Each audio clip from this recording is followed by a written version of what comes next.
AI ini tanpa prom, mahasiswa baru kalian siap menghadapi tugas kuliah yang menumpuk kita selesaikan dalam satu malam. Bukan untuk mahasiswa aja, ini untuk dosen dalam membuat RPS rencana pembelajaran, begitu juga untuk guru dalam membuat RPP.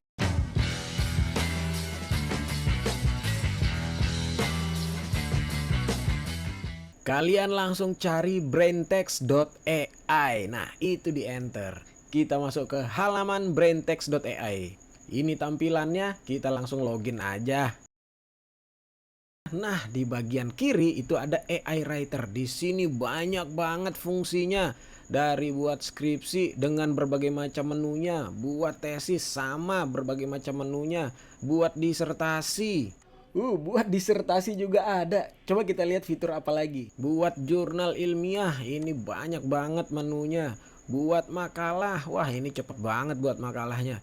Buat proposal, sama juga. Laporan praktikum juga ada. Buat esai, itu juga bisa untuk yang mau cari beasiswa.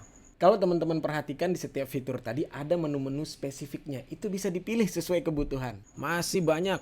Ini edukator untuk dosen dan guru. Kalau mau buat RPS untuk dosen dan RPP untuk guru bisa juga. Sampai buat buku novel.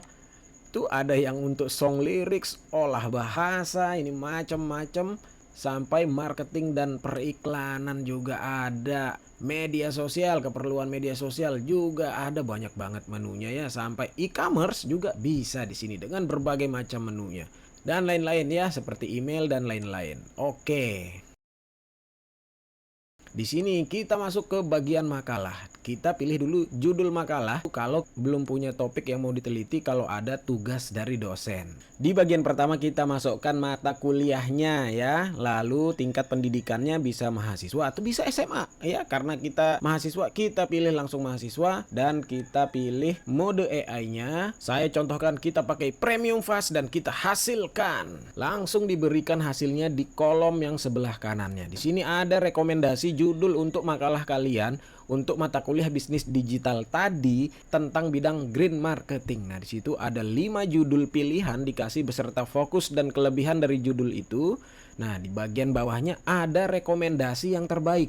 Di sini kalian bisa bebas pilih mana yang sesuai dengan apa yang kalian mau. Bukan berarti rekomendasi judul terbaik itu yang harus kalian pilih, tetap harus disesuaikan dengan keinginan kalian, konteks apa yang mau kalian lakukan. Cuman di sini saya kasih contoh, saya pilih rekomendasi yang terbaik, peran green marketing dalam bisnis digital di era milenial. Kita copy judulnya ya, karena kita akan pakai itu di bagian lain. Oke, kita kembali ke bagian makalah tadi, ke bagian AI Writer tadi. Nah, di sini di bagian makalah kita langsung lompat ke menu buat makalah langsung. Oke. Kalau kalian sudah punya ide di awal mau tulis makalah tentang apa, maka kita bisa langsung masuk ke menu buat makalah ini tanpa harus melewati menu judul makalah yang di awal tadi. Nah, sebenarnya langkah pertama tadi untuk judul makalah itu kalian bisa skip kalau kalian sudah punya judul makalah ya. Cuman kan menu judul makalah itu untuk memberikan referensi judul. Nah, kalau sudah punya judul, kita langsung ke bagian buat makalah. Kita paste judul kita di sini. Seperti yang tadi ya, judul yang awal tadi. Lalu bagian di sini kita tulis mau bagian mana yang mau dibuatkan sebenarnya.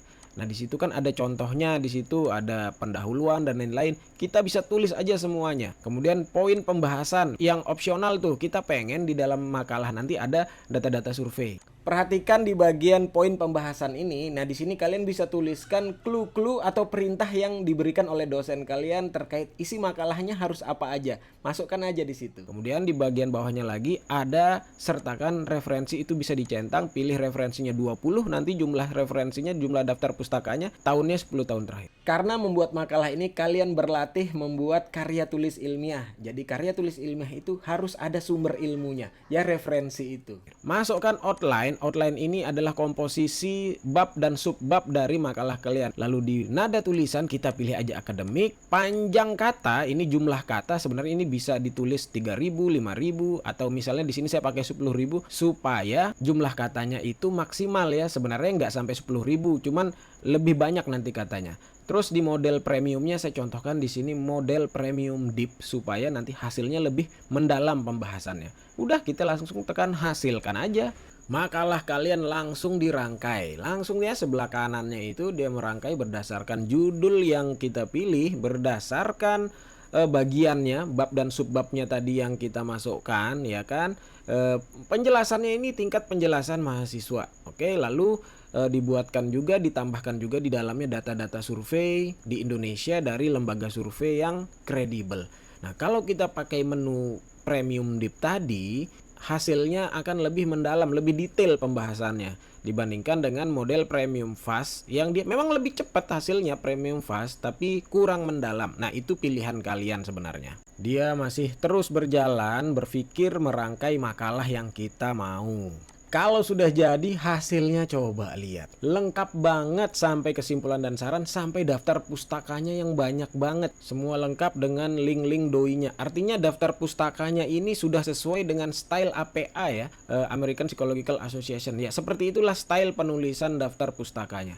Nah, ini kan tinggal kita copy aja, kita paste ke Word, tinggal dirapikan tulisannya. Dengan begitu kan mau berapa tugas pun dari berbagai mata kuliah kalian bisa selesaikan dalam satu malam. Tinggal kalian print, presentase ke depan dosen, udah aman.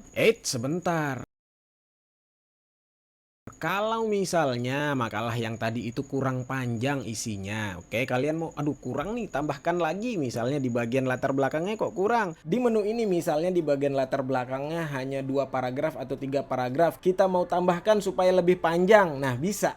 Nah, kalian pergi, masih di bagian makalah, kita masuk ke menu perdalam tulisan makalah. Kita klik aja langsung. Di sini kita paste bagian mana yang mau diperdalam atau diperpanjang. Misalnya bagian latar belakang, kita copy aja semua bagian latar belakang itu, lalu kita paste ke kotak naskah asli itu ya. Nah, konteks tambahannya apa? Biarin aja kalau nggak ada ide. Nah, di sini kita perpanjang draft berapa persen. Kita pilih aja 100%. Nanti terserah, nanti AI-nya akan merangkai sesuai dengan konteksnya ya. Lalu outline-nya kita hilangkan, masih pakai model Premium Deep dan kita hasilkan.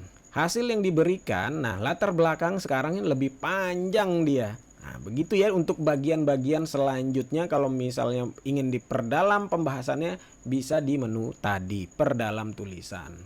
Kalau sudah jadi, tinggal kita copy dan kita ganti yang di latar belakang pertamanya, tinggal kita paste aja, udah. Nah, tinggal kita rapikan lagi. Begitu seterusnya di bagian-bagian lainnya ya, di menu perdalam tulisan. Itu tadi untuk mahasiswa. Nah, ada untuk dosen juga. Ini sebenarnya dosen dan guru bisa. Saya contohkan untuk dosen ya. Masuk di bagian edukator, itu di menu penyusunan silabus atau RPS. Nah, saya cepat aja di sini di bagian mata kuliah itu ya, tulis, masukkan mata kuliah, lalu deskripsi singkat dari mata kuliah, masukkan CPL dari mata kuliah itu. Ini bisa kita masukkan instruksi detail isi dari RPS yang kita mau sesuai dengan kurikulum OBE. Kalau teman-teman dosen sudah pernah mengikuti pelatihan kurikulum OBE atau menyusun RPS itu kan kita ada dikasih contoh formatnya ya, yang pakai tabel-tabel itu. Atau teman-teman yang pernah ikut Serdos, apa saja isi dalam RPS yang dicontohkan atau disyaratkan itu masukkan di tabel instruksi tambahan. Kita pilih gayanya profesional, panjang kata, jumlah katanya 10.000 aja, lalu kita pilih model Premium Deep supaya dalam dan kita hasilkan. Hasilnya kita lihat ada informasi mata kuliah di situ ya, sampai pada kode mata kuliahnya juga benar. Bener nggak sih kode mata kuliah ini? Coba kita cari di Google ya. Ini apa mata kuliahnya? Psikologi pendidikan ya, psikologi. Coba kita masuk, coba ke Google, kita cari. Saya penasaran apakah kode mata kuliah yang diberikan oleh Braintext ini benar? Misalnya mata kuliah psikologi pendidikan itu benar nggak kode mata kuliahnya itu? Coba kita lihat di Google. Oh, ternyata benar ya, kode PSI itu memang psikologi 405. Tapi nanti kalau untuk kode mata kuliah ya disesuaikan lagi ya di kampusnya. Kemudian hasilnya ada deskripsi mata kuliah, ada CPL, CPMK sampai sub CPMK-nya, pokok bahasan, materi pembelajaran yang dipakai kita dikasih juga. Terus ada metode pembelajaran di bawah, di situ ada ditulis CTL dan PJBL. Terus ada metode asesmennya sampai bobot-bobotnya sudah dikasih semua. Referensi ajar juga ada, matriks pembelajaran ada, setiap CPMK dan sub CPMK sampai pada rencana pertemuan, rencana pembelajaran ini sampai 16 pertemuan sesuai dengan kurikulum OBE. Mantap banget. Udah, ini kan tinggal dimasukkan aja ke tabel tabel RPS yang dicontohkan itu kan. Di sini juga ada untuk guru, bahkan untuk membuat RPP, sebenarnya sama aja isinya ya. Dan menu-menu lainnya silakan teman-teman explore, menu-menunya itu banyak banget dan spesifik banget. Mantap banget Braintext.ai ini ya. AI tanpa prompt, kita nggak perlu pusing mikirin prompt. Langsung aja buka Braintext.ai. Untuk mendapatkan akses full dari Braintext AI, teman-teman bisa pergi ke bagian pricing untuk berlangganan. Silakan dipilih paket mana yang sesuai minatnya. Semoga bermanfaat. Assalamualaikum.